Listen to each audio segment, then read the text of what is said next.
Hello everyone and welcome to week 2 of Advanced Exercise Physiology or Exercise Physiology for Sport, Concordia University, Irvine, fall term. And once again, I'm Professor Mark Baines. We're going to talk about a few concepts that we covered in week 1 and some things going on to week 2 for furthering your success and helping you keep improve in your learning and your growth. That is the entire goal here, is it not? All right. That said, starting with some challenging concepts. First and foremost, challenging concepts is maybe putting it a little stronger than it needs to be, but generally speaking, challenging from the standpoint, those discussion board posts each week are meant to be challenging. They are not meant to simply regurgitate the information from the textbook to state what you know about basic concepts, but to specifically state in your own words, preferring that you not quote and not use definitions, understanding that the expectation is we either know those terms because we also have read the same things you have, or that we will need to look it up. Okay, not necessarily explain, or someone can ask you a question about what do you mean by that particular term. I've not seen that before. But if it's actually something we've covered in this particular chapter, in the chapter we're talking about here now, or previous chapters, it should be understood that everyone here understands what that word means. So please don't explain through definition and avoid quotes if at all possible. We want you to explain things in your own words, what you read, as opposed to quoting what someone else had written. Okay, but application-based is what we're all about here. It's fine if you want to be a clinician, which I don't think any of you want to be a clinician in exercise physiology. You want to be able to apply this information and make it usable, not just get your master's degree, which I'm sure is what you all want, but certainly to be able to better apply information that you learn to help your coaching, to help your athletes get better. And that is the goal, which is why I will always ask you a lot of questions to get more clarity in what you post. So be expecting to be posting more than a couple small paragraphs, probably 3, 4, maybe even 5 paragraphs. Which is why I wasn't kidding when I said expect to spend at least 2 hours, maybe 3, 4, 5, or more hours total time in preparation of discussion board posts to make it meaningful, make it worthwhile. When I prepare my sample posts, which I will always have for you at the beginning of the next week, giving you a sample of what a 180 to 280 point discussion board post would be, I spend a significant amount of time preparing mine as well. And I've been teaching this course. So I expect you to put a lot of time in, and it's pretty obvious when you don't. And I can already tell a lot of you are very, very capable, if not all of you are very capable, you do, and very intelligent. That's why I expect more depth and more detail, more specificity in your discussion board posts. That said, a few concepts from this last week. Exercise efficiency and running economy. To be efficient at what you do is to not have wasted effort. In this case, the textbook, Powers and Howley, we're talking specifically about how much work can you how much is your work output relative to your energy expenditure? In other words, how can you provide more and more work output while exerting the same amount or lesser energy, right? That's a good thing. And of course, running economy is supposed to be at variable speeds, at different speeds. Basically, what is your energy expenditure at those speeds? They're both about energy expenditure. And theoretically, a person who's the most well-conditioned, the better athletes, are probably going to expend less energy at the same level of output relative to other athletes. And the things I was trying to get at when you say we need to work on exercise efficiency and work on our form and technique, those are all correct things. I don't think there was a single wrong general idea anybody had all week, but clarity was needed in a lot of cases. When we say we want to see someone move better, what do you mean by that? What mechanically are you looking for? How do you know if they're efficient? How do you know if they're becoming more economical other than the fact they're just getting faster? What are you looking for in your work periods, your rest periods? What are you looking for in your technique? What kinds of exercises will you be doing? Be as specific as at all possible to be able to help each other and to be able to get a clearer idea for me to be able to understand what you're getting at for how you could improve these factors, which at the end of the day is what we're looking for. And of course, with the challenge of homeostasis. Homeostasis is, of course, your home base, if you will. Your body wants to return to homeostasis as quickly as possible to be able to recover from exercise or any form of stress and return back to a normalized body temperature, normalized hormonal response, nervous system response, have the body functioning at a very relatively stable type level that's also at low effort. Your body wants to expend the least amount of effort possible to perform a task. It doesn't want to be pushed terribly hard.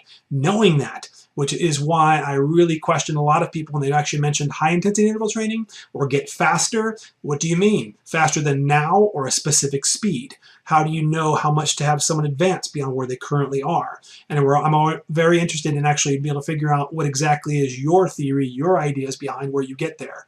And I will keep asking those questions until it becomes clear, until we get those concepts clear and how to adapt best our training to meet those variable needs, okay? But to challenge homeostasis by itself is not necessarily a good thing. We're not trying to challenge homeostasis, we're trying to improve performance, are we not? So therefore, how do we improve performance? Which means get the proper training, but how do we ensure that proper training also allows us to recover so we can actually get the endocrine system, nervous system to respond back normally, to get the body temperature to decrease appropriately at reasonable speeds, reasonable levels? How do we get there? And that's what I'm getting at when I actually ask you all the questions that I will continue to ask each week. And that said, into week 2, talking about chapters 3 and 4, the metabolism. The metabolism is essentially the sum total of all the chemical and physiological processes that go into converting food into energy. Okay, and the more efficient the person is, the higher metabolism they're going to be able to burn through. They're going to burn through calories or burn through food, burn through nutrients at a much higher rate than other people. But they're also going to make better utilization of what they take in than people who have a lesser metabolism. A lot of people like to say that someone has a naturally high metabolism. We'll put that naturally high metabolism to the test. We'll have you sit in a chair all day long, eating pizza and drinking beer, or if you're not of age, soda, right? And basically doing whatever specifically we can think of to give you tremendous caloric intake and very little caloric expenditure. Not have you talk too fast because that burns more calories than actually talking at a slow pace. Not have you talk for too long on periods because, you know, even that can burn something. People who supposedly have naturally high metabolisms have something in them, whether they're always stressed out, that would do it. You can have a much higher metabolism if you're always stressed out because your body's working at a higher rate, heart rate wise, endocrine system trying to keep you normalized. That's not necessarily a good thing. But from a standpoint of someone being well conditioned, that naturally high metabolism, so to speak, from the conditioning is what we're really looking for. Okay, and the only way to improve metabolism and keep it improving significantly over time is going to be exercise, moving. If you eat better, you will normalize metabolism. You will not increase it. You don't eat better foods to get a higher metabolism. You eat better foods to normalize metabolism. That's not the same thing. Same with drinking water. You normalize it. You're not increasing your metabolism by drinking more water. Now people talk, well, what if I eat peppers? Then what, spicy foods? Certainly your body's responding to that stress. Caffeine will do it too. But actually, you know what happens when you get a significant bump in stress to something like that? The body responds by decreasing the metabolism shortly thereafter. Right? So it gives you a quick burst, but does not keep that increasing benefit like movement does. Sleeping better or getting more sleep, make it through the whole night through without waking up are very positive health factors, just like good nutrition is, but it also normalizes metabolism, does not increase it. And of course, daily stress, lowering it, will actually normalize the metabolism as well. Only the exercise, which is a good thing. That's what we're studying, and that's what we all do as coaches. So getting the right exercise will get appropriate, significant changes and improvements in metabolism if we get all the factors correct, right? Work, rest, the type of exercise, depending upon the goal, proper heart rate, proper perception of expenditure or RPE, rate of perceived exertion. A lot of factors are going to go into it, as we're going to talk about over the next several weeks. Internal activity, enzyme activity. As you increase exercise or increase stress, enzyme activity picks up, body temperature has an increase to some extent, and bioenergetic activity picks up to a certain extent. You start moving more and more, the more intense it becomes, away from aerobic oxidation, the usage primarily of fats, moving more and more toward carbohydrate during energy expenditure. And of course, over that period of time, as you're doing this, that is all fine and dandy, so to speak. It's all good things. Increasing activity, increasing your body temperature, all normalized things. But can you bring it back to a normalized level? Well, that return to homeostasis is really, really important, right? Now, that said, aerobic versus anaerobic. Work is aerobic if it's a low-level intensity, and of course, longer duration activities are going to be aerobic level intensity as well. When you start having someone go really, really low output work-wise, you're going to engage, we'll get into this more in later chapters, but there are slower twitch muscle fibers. They're going to be able to do anything you can do for longer periods, for lengthy periods of time. Is going to be more toward aerobic level activity. If you're really trying to get an aerobic benefit, bare minimum, got to get at least 2 or 3 minutes continuous or beyond of aerobic activity to really get significant change in aerobic conditioning or aerobic oxidation benefit, so to speak, and greater utilization of fats during that time frame. Don't get me wrong, or don't get the concept wrong. It doesn't mean you're burning all from fat or even that much more from fat than carbohydrate. Carbohydrate is right there. We'll come back to that. Anaerobic is short duration, higher intensity output, right? People refer to high intensity intervals. We're talking about anaerobic type work, sprinting, explosive type work. Generally speaking, anything that's about 60 seconds or less, and you can argue as much as 2 minutes or so and less. You start getting close to about 2 minutes of activity of, as much output as you can actually put forth. If you think of someone jumping up and down as high as they possibly can, well, when you first start jumping, you may be able to get a high level of output, significant amount, right? If you're really jumping as high as you can, very much anaerobic, very, very high output. The longer you go, the more the output will drop. The more you'll move towards aerobic metabolism over time. The more your body can, for the muscle fibers that are actually doing the work. Don't confuse that with cardiovascular conditioning. For example, your heart rate's going up, your body breathing at a higher rate. We'll get into later chapters about what's different, what's changing as to why one person at one level of output has a heart rate that's not changing significantly, the other one is. It's not just as simple as saying it's conditioning. There's something deeper there that's going on. We'll talk more about that. Okay, so aerobic is lower intensity, longer duration, usually both. And of course, anaerobic is shorter duration and higher intensity. Again, usually both. Okay. Now, carbohydrates are the primary source of energy for the body, plain and simple. When it comes to any activity, it's glycolytic, which is actually work that's actually going to be somewhere in that 60-90 second range or less, higher intensity, especially 30-90 seconds of higher output. That's carbohydrate. Mental focus, tremendously important. You have the proper carbohydrate, tremendously important. A lot of people who don't eat enough carbohydrates have a difficulty focusing and performing normal tasks. What's really interesting is watching people who or being around people who are on low carb diets. If you know the people well, they may be very intelligent and very capable. So when it comes to anything that they already know, that they already or can do, or some basic technique of form when running or shooting or whatnot, they're just generally good. They'll still be able to perform okay, but you'll see them hit a plateau very, very quickly and fatigue fast. The person will not be able to keep a level of creative thinking up very long, if at all, and they will not be able to adapt to changing situations that require higher levels of stress in a game or in a competition very well if they don't eat enough carbohydrates, because that carbohydrate is needed for that higher functioning capacity and capabilities.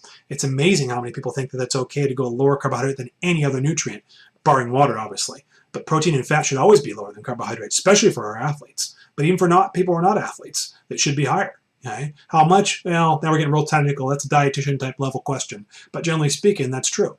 Now, glycogen is stored in the muscles and the liver, right? It can only be stored there if someone's taking in enough appropriate complex carbohydrates. You can't take in simple carbohydrates, sugar-based monosaccharides, not sugar-based, but basically monosaccharides, which are essentially glucose, or as close to glucose as you're going to get, right, from a standpoint of most foods. That's going to burn through very fast. Your body's going to secrete a significant amount of insulin to get rid of that glucose, to use it up, right? Otherwise, it's going to be creating hormonal problems for the body, certainly for trying to deal with them. And if you get too much at one time, the insulin level is such a high response, it decreases glucagon, which is supposed to actually metabolize fat. As insulin goes up to try to metabolize carbohydrate, that can be a problem, which is why a lot of people have issues with eating a lot of simple carbohydrates. It's not carbohydrates that are the problem specifically. But glycolysis is a very natural process whereby your body is utilizing carbohydrate as energy source, right? ATP, CP, or adenosine triphosphate, creatine phosphate.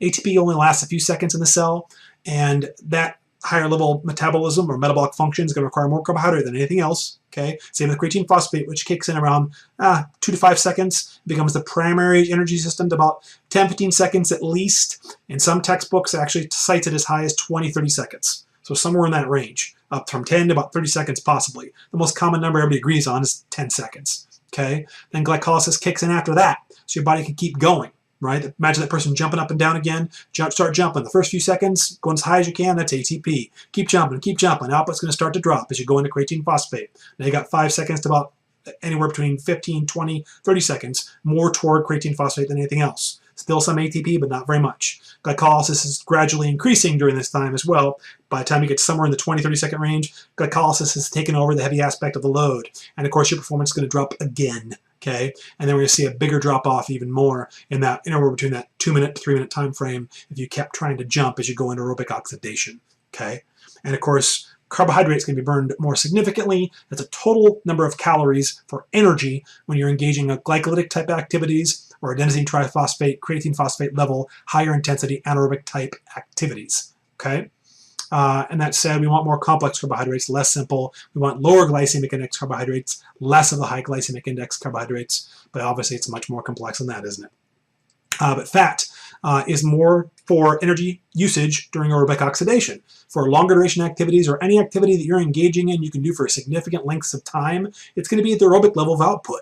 So we're talking about sitting there doing not much and talking with your hands like I'm doing right now, probably burn a lot more fat than I am from anything else. unless my heart rate's through the roof for whatever reason because of stress or something else going on internally or some sort of disease or other issue going on, the likelihood is more fat than carbohydrate being used as energy. Honestly, about 55% from fat, about 45% from carbohydrate. I like to refer to it as a race. I mean, during high-intensity activity, carbohydrate leaves fat and protein in the dust. It's the primary energy user in almost all of it. Okay, the more you drop down towards aerobic oxidation level of low output and or longer duration type activities, fat takes over as carbohydrate backs off, but carb kind of sits in behind on fat's shoulder and basically says, as soon as they ask us to go higher intensity again, I'm going right by it. As soon as they ask us to increase in speed, I go right by it. Okay, as soon as the increase in activity occurs, the muscle fibers that are doing that work are going to start using more carbohydrate as far as their need for the ATP production, involvement of glycolysis to get their ATP production. Okay. That said, fat's also very, very vital for the development of the sex hormones. Hormone function of all hormones, but hormone production of sex hormones, testosterone, progesterone, estrogen, which is why people who don't get enough cholesterol, the proper cholesterol, not too much cholesterol, but proper levels of cholesterol and other fats in their diet, they can have some serious hormonal problems and also issues with having children, or also testosterone is a great contributor, of course, with muscle mass and muscle growth and whatnot. So, of course, that could play a role too, right? And then protein. Protein is not ideal for energy usage. Your book does talk about in situations whereby protein will become a little more utilized. It should never be used for gluconeogenesis unless your body absolutely has no other choice.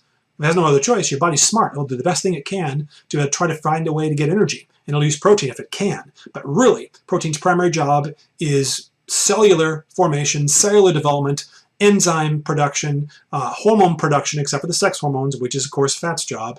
Protein has a lot of jobs that relate to this, to cellular, basically, development and growth, okay? Not growth, but cellular, actually, creation, okay? Whereas carbohydrate plays a lot with repair. A lot, not just protein. Carbohydrate plays with the metabolic reactions and functions, plays a role in assisting that protein. If you don't get enough carbohydrate, protein can't do its job. If you don't get enough protein, nobody can do protein's job. Okay, that's just also why people tend to go that route of lowering the carbs rather than lowering the protein, because you got big problems if you just didn't eat any protein. Even though carbs should be a greater part of your diet, didn't get enough protein, same with fat, there's no one that can do their jobs at all, right? That said, and I should say too, for a carb protein shake, we'll talk more about later chapters, like what about when do you take it and what's going on there. That's more for later chapters and more later discussion. But lactate versus lactic acid versus lactate threshold, the development of lactate, the increasing level of lactate and the development of excess hydrogen production of hydrogen ions, we should say, during the process where you start to get that lactate threshold, as you get to that point where you can't produce work anymore, you get that burning sensation, lactate has developed significantly. You've reached at or near or now passing that lactate threshold. Your body is saying we cannot keep replenishing ATP, keep getting rid of all this excess hydrogen ion, all this waste product, and deal with this increasing level of lactate all at the same time. It's too much. So what we're going to do is we're going to tell you, we're going to give you the burning sensations that it's telling you as of this moment, the moment that slight burning starts to be felt, you are lowering your level of output. You have no choice. People say, what if I just try to run harder? You've used other muscle fibers that were not being used before. You're using something else, which may not be the most efficient or economical choice, right? Something for us to consider, something for us to think about. What you have to do is take a rest, come back, do it again. How much rest? Probably anywhere between, for lactate threshold, 30 to 90 seconds rest, somewhere in there, depending on a lot of factors, which we'll talk more and more about, okay? Oxygen deficit, a lot of people talk about oxygen deficit as if burning at a higher rate of calories and having a higher heart rate and breathing harder all day long is a good thing. It's not. In fact, the person who has the highest cardiovascular capacity will be able to perform high levels of work or high levels of work for longer periods, and yet they will also return back to homeostasis and not be breathing hard and not feel out of breath, not have a higher heart rate all day long.